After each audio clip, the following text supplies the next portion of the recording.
Hello, students. This is Joseph Holbrook.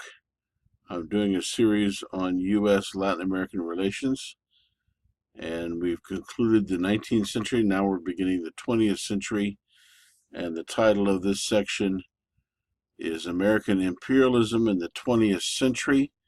This is taken from Peter H. Smith in The Talons of the Eagle, which is a great book on relations between the United States and Latin America. I highly recommend it. So before I begin, let me make one qualification, and that is that all nations act in their own best interest. There's a number of different theories of international relations. One's called realism, another's called liberalism. But there's really not much room for idealism in international relations. Nations tend to act in their own best interest. And that's just a fact of life.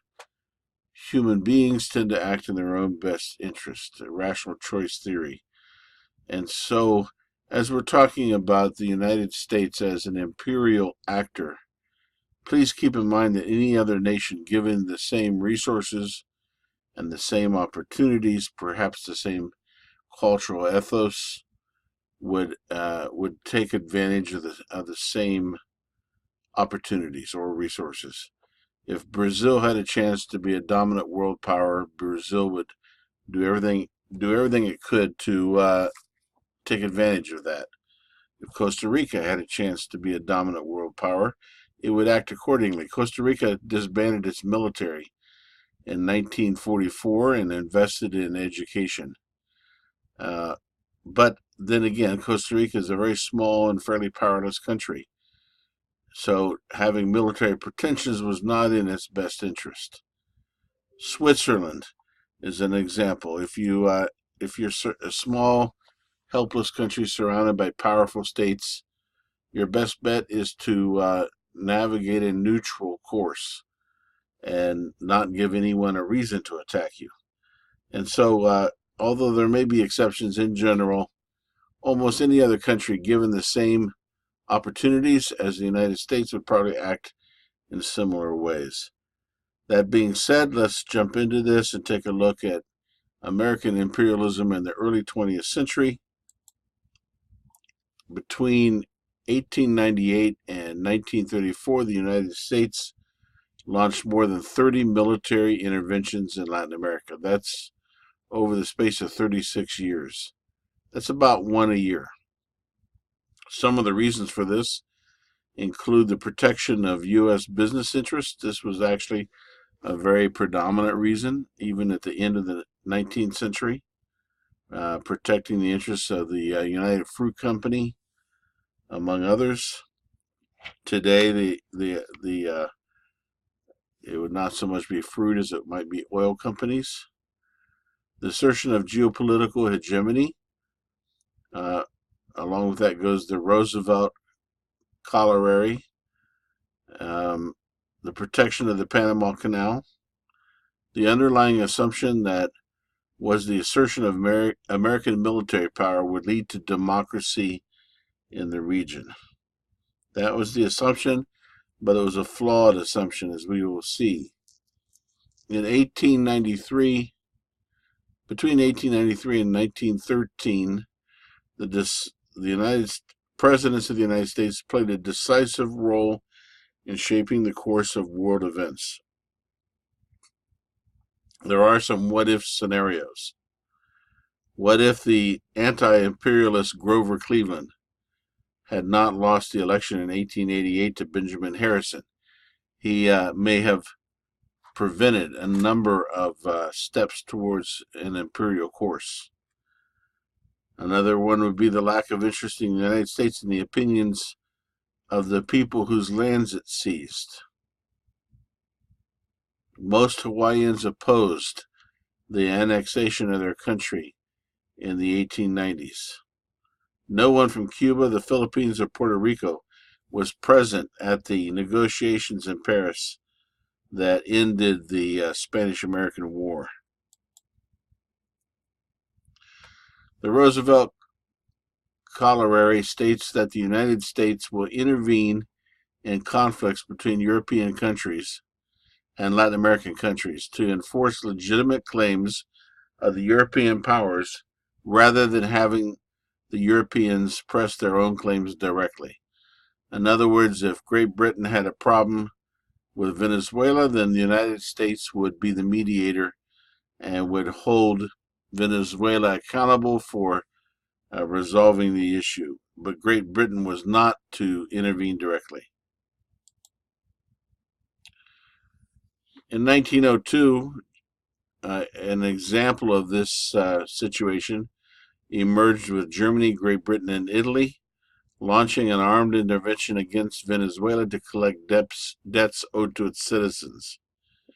The Argentine foreign minister urged Washington to intervene. So here's an example where a Latin American leader, diplomat, is appealing to the Monroe Doctrine to try to protect one of their own countries, which was Venezuela. The Roosevelt corollary to the Monroe Doctrine was asserted in a unilateral fashion rather than a multilateral inter-American principle.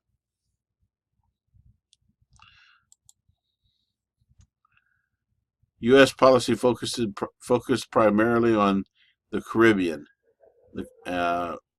Cuba, Puerto Rico, the Dominican Republic, also Mexico and Central America. Innovations took place in the places I mentioned earlier, in addition to Costa Rica, the Dominican Republic, Haiti and Guatemala, Honduras, Nicaragua, Mexico, and Panama. In Nicaragua, U.S. Marines occupied the country almost continuously from 1909 to 1934.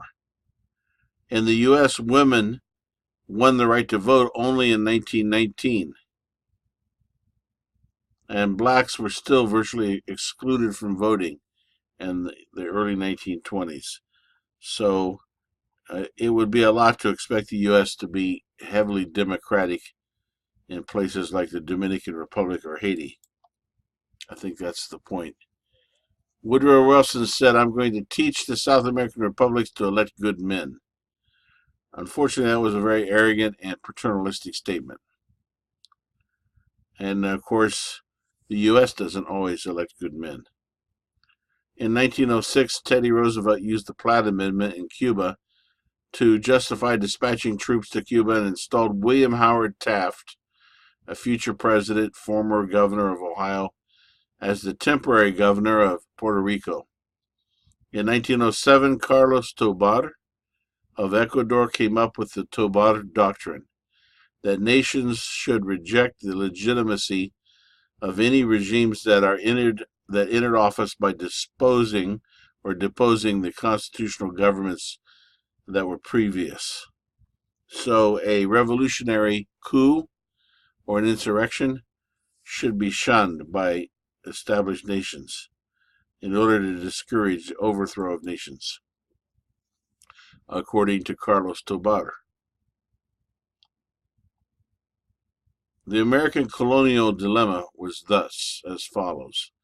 If it allowed democracy to flower in these countries, it controlled those nations would begin acting in accordance with their own interests, rather than the interests of the U.S.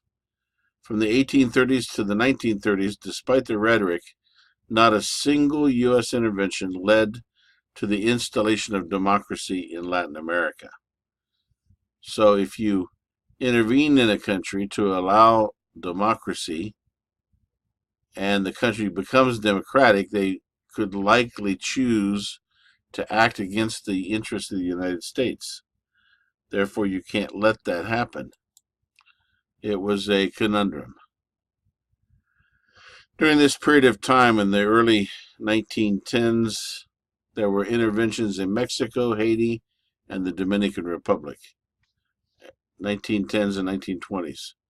In 1912, Ambassador Henry Lane Wilson meddled in Mexico's internal affairs, and he undermined the first revolutionary president of Mexico, who was a relatively moderate Francisco Madero.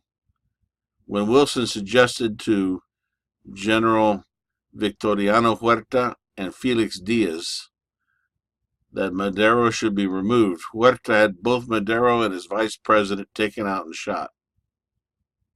Something similar happened to President John F. Kennedy, by the way, with the elected president of Vietnam and his vice president in the 1960s. Wilson had campaigned actively against the elected president of Mexico and expressed no remorse over his murder. Now, this Wilson is not President Wilson, Woodrow Wilson. This is Ambassador Henry Lane Wilson, no relation. So the U.S. ambassador got the president, vice president shot, expressed no remorse, meddling in the affairs of Mexico, and probably prolonged the Mexican Revolution and cost another 100,000 or several 100,000 people to die. The Mexican Revolution, President Taft withheld recognition from Huerta. When Woodrow Wilson came to the presidency, he continued this policy after his election in 1912, saying, "I will not recognize a government of butchers." Wilson lifted an embargo on arms shipments to the Mexican rebels and occupied Veracruz. Victoriano Huerta resigned finally in July 1914. In March 1916, Wilson sent armed forces into Mexico under General John J. Pershing, otherwise known as Blackjack Pershing, looking for Pancho Villa after his raid on Columbus, New Mexico, which resulted in the deaths of 18 Americans.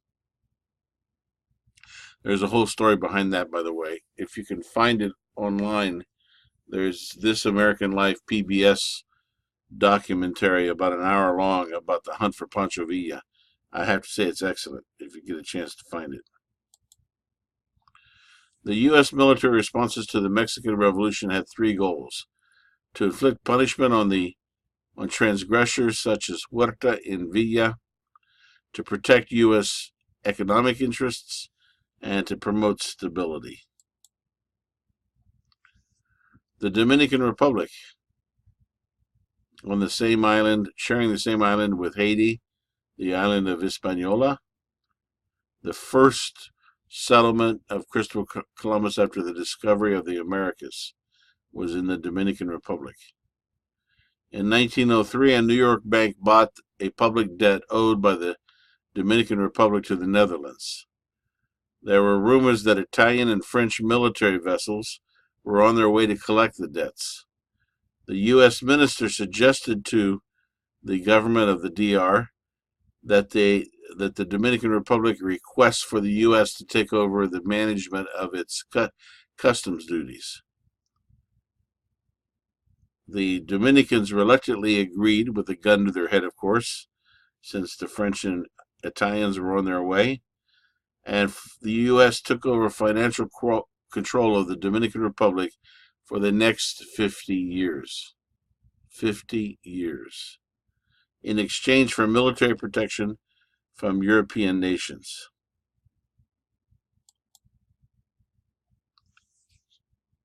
In 1916, there was a major insurrection in the Dominican Republic, which led to the landing of U.S. Marines under the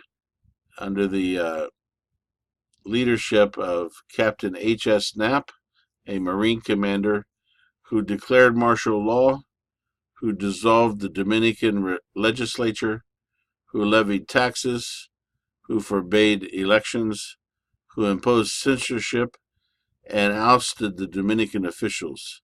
So this, in all ways that count, was a virtual military dictatorship. American troops were finally withdrawn some years later.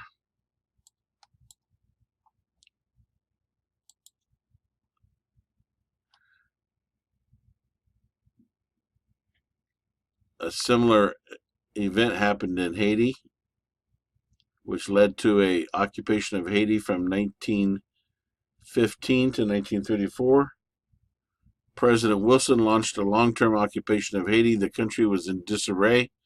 The only source of income was the export of coffee. The government was broke and in debt. Between 1908 and 1915, there were 7 presidents of Haiti and 20 uprisings. Then in 1915, President Vilbrun Guillaume Sam was literally torn apart limb from limb by a mob in Port-au-Prince, and the U.S. invaded with the U.S. Marines to restore order.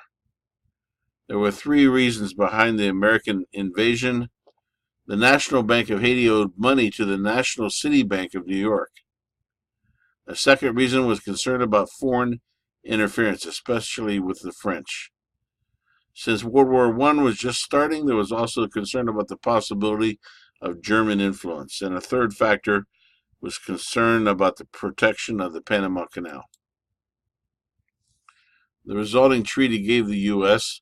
control over the customs house, similar to the Dominican Republic, the appointment of a U.S. financial advisor, U.S. control over sanitation and public works, and the creation of a National Guard commanded by U.S. officers. This is a common thread with the Dominican Republic, with Nicaragua, and also with Haiti, the creation of a National Guard that later provides the groundwork or the military muscle for a dictatorship to arise. The creation of National Guard commanded by U.S. officers acting through the Garde d'Haïti, the U.S. erected an indirect form of military rule with puppet presidents. The U.S. authorities concentrated all their energies on debt repayment. There were no investments in infrastructure or education in Haiti. The U.S. failed to train a civil service. They failed to improve agriculture or change the political culture. Racist doctrine, comments over differences between Dominicans and Haitians having to do with white versus Negro blood were common. This was an age of explicit and brutal racism. So the conclusion of this study of the rise of American imperialism in the early 20th century comes to several concluding points that we can emphasize. Despite the rhetoric about democracy, not a single U.S. intervention ever led to the installment of democracy in Latin America. In fact, I think that can be maintained as true up until the early 1990s with the invasion of Haiti to restore Jean-Bertrand Aristide. That could arguably be a case of the installation of democracy, at least temporarily. Washington's actions had geopolitical and economic motivations. The example in the Dominican Republic was to manage the Dominican Republic until it was able to repay its debts. Nicaragua and the Dominican Republic were both invaded and suffered long-term occupation. The result in Haiti, the most desperate case of all, could be or would be endless decades of dictatorship. The same was true in Nicaragua. The methods that were used militated against democracy. This is the second explanation. In each of the countries with the longest occupations, Nicaragua, the DR, and Haiti, the U.S. helped create police forces or national guards that eventually contributed to the installation of dictatorships. Not only did the U.S. interventions fail to promote democratic development, it could be argued that the U.S. military intervention, in effect, retarded the growth of democracy. And finally, the third view of Latin America from the U.S. was ambivalent. There was overt racism in the United States' policies towards Latin America and the Caribbean. Many in the U.S. did not believe that Latin Americans were capable of democracy. We've seen repeatedly from the 1830s through the 1930s that American diplomats and statesmen had made racist and dismissive comments reflecting the same kind of attitudes towards Latin Americans. Herbert Hoover in 1928 said, "True democracy is not and cannot be imperialistic." And that might be one place that we would agree with Herbert Hoover. So this concludes American imperialism in the 20th century, and we shall continue next week with gunboat diplomacy in the 1920s into the election of FDR in the 1930s, which leads to the Good Neighbor policy. Thank you very much. Have a great day.